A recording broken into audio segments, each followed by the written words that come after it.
This issue of Natasha is a trigger for me. And like I always said, if you haven't been a victim of sexual harassment, please don't talk about it. You know why? Because it's a trigger for some people and people like me. And let me share this a little bit, Papu Doga. And every time I talk about it, I get emotional. And for people who are criticizing Natasha, this is her story. You were not there. And when I tell mine, this is my truth. You were not there. KJ said something about, will you be carrying camera everywhere you go? Sexual harassment can happen anytime, even when I'm talking to you right here. It can happen anywhere. So who has now, even though we live in the world of technology and social media, everybody will bring out their camera and all that stuff. When it happened to me in UNEC by Professor Okoro Okoro from Arondizo, I will never forget about it. I will never forget about it. He made me have a carryover. What did I do? Nothing. Because he's been trying to get my attention. I refused. And guess what he did? He waited for me until the day of the exam.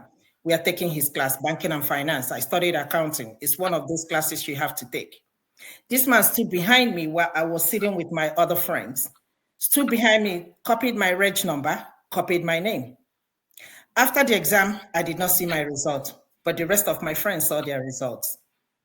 I went to him and I said, hey, Prof, I didn't see my results. And guess what he said to me? And I quote, meaning, have you finished running? I'm holding you. I don't know what to do. I will never forget it. I cried because that was in our third year. So I only have one chance to take this class, and that will be my final year. If not, I will not graduate with my mates. I will come back the next year, meaning that I will not go to service with other classmates. There is nothing I did not do. I thank God for my friend Chinyere Dike, because when I said this man tortured me, I went through Idiabo, he's from R&D Zog. I went through Vicent, he's from R&D Zog. These are his people. And they went to beg and they said, they should step out. This is not their business, that this is between me and him. This man opened his mouth and told me to go and pay for a hotel. And I will tell him the room number if I want to graduate from this school. As I'm talking to him, let him come and deny it. So Chinyere Dike is from Ako, Enugu State. My very good friend. She lives in Port Harcourt. And Chinyere said, this is what we're going to do. She spoke to her husband, rest in peace, Kenneth. Kenneth said, that's not a big deal, that he's going to handle it. Chinyere said, because her husband is a police officer, well and high rise, said, no, don't take that route. Chinyere told me, Ify, what you're going to do is this. Tell him that you are from Ako, Enugu State. And as a married woman, if you sleep with, somebody that's igabara, So that was the lie we cooked up. And I went to him with money. I will never forget about it. This was around early 2000, when 10,000 naira is a lot of money there. I knelt down in his office and I begged him. I said, this is it. Oh, there is nothing in it. I would have done it. I would have done this. Even just both of us, Chinyere and Chidebele, they were waiting for me downstairs. I begged this man and begged this man. This man refused. Said, you have to do the right thing. Anyway, long story short, did it happen? No, it did not happen. Believe me or not believe me. So he said I should retake the class. And if you are, I don't know how it is now. If you retake a class, if you carry over a class, it's gonna drop your GPA. Yeah, it drops your GPA. Yep. Okay. And that class you can't have an A. It's either B, C, D. You will never have an A. You got a D. No, you can have a B, C, but you cannot have an A. So I went and retook the class. Even with retaking the class, this man wasn't happy. I had to come back again to beg him. So finally, I had to come with the guy that wanted to marry me then to actually beg this man, say, I am her husband. Please. That was when the man took the money and gave me a B, and I graduated from that class. I vow, I said, we'll never forget this man.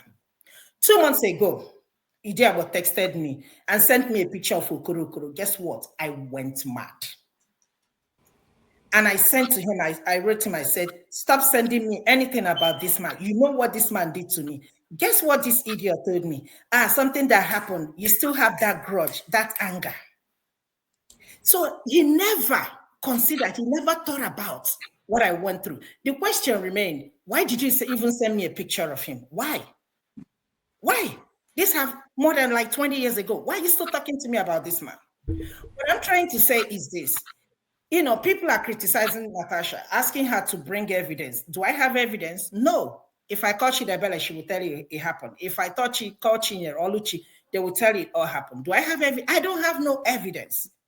But let me tell you something. When people tell you a story, believe them until they tell you otherwise.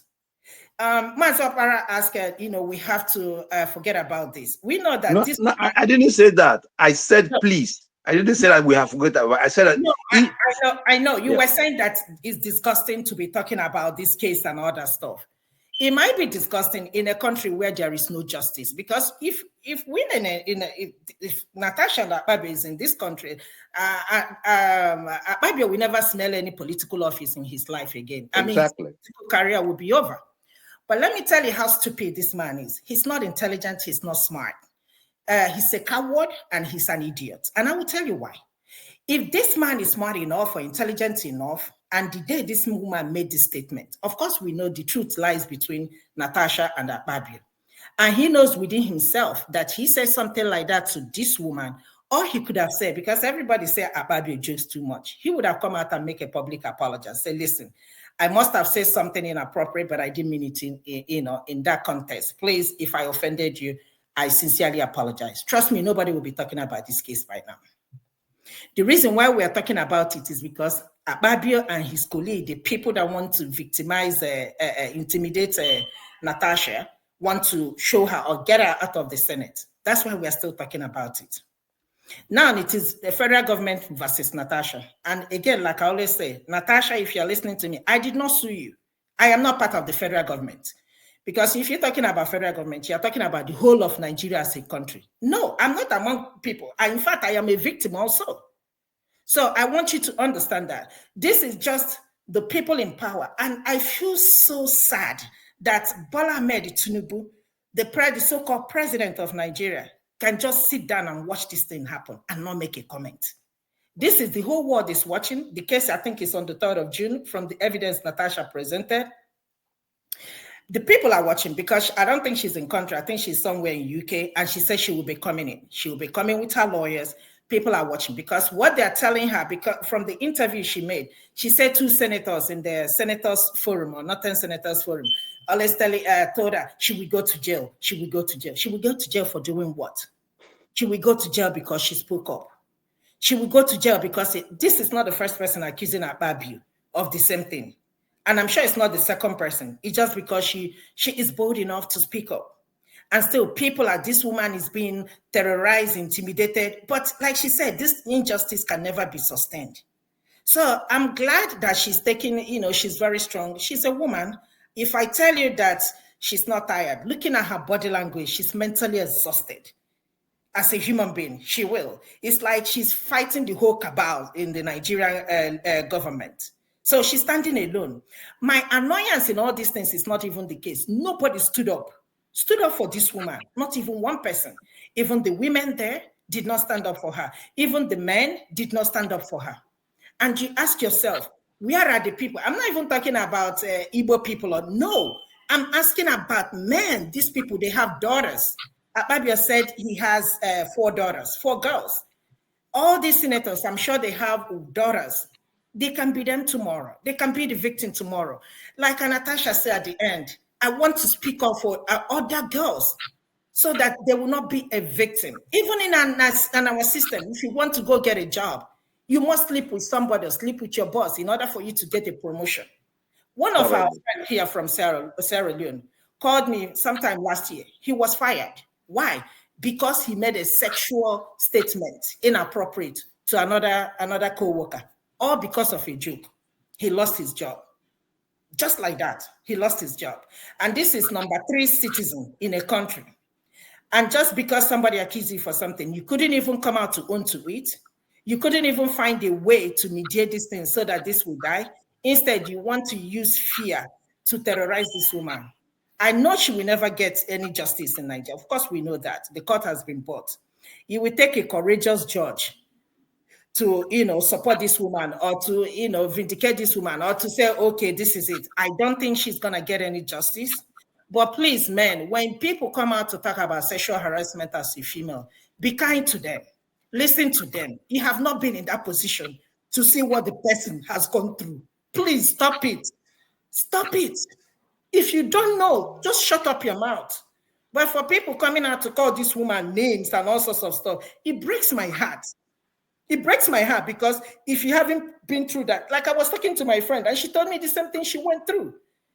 People think we just want to, some people say, oh, she wants to bring Akpabio down. Akpabio can't even do anything. Even if, let's say, Natasha is interested, what will Akpabio do on the bed? With that big old stomach, how can he even lift it up?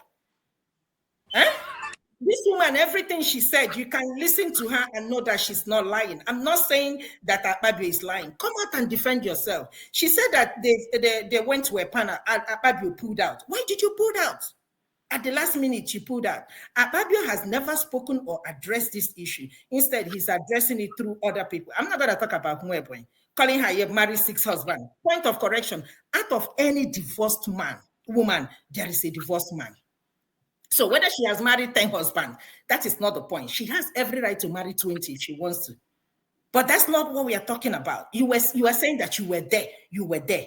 Show us proof if you were there. Let's talk about it. If you people are asking for proof, show us the proof that all of you were there. And that did not happen. So what I'm trying to say is this. Please, men, be so kind. If you don't know, say you don't know. If you don't know how to address it, talk to your children. Let them speak up.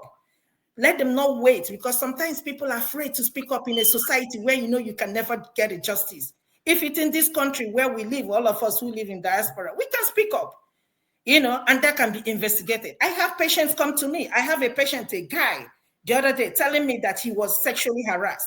And when he spoke up, he was fired. Now he's suing the company. I don't want to, it's a bigger company. I'm not going to talk about it. So, let us just be gentle and let us be kind. I know there is no justice system in Nigeria. Let us see how this thing is going to go in future. And for men,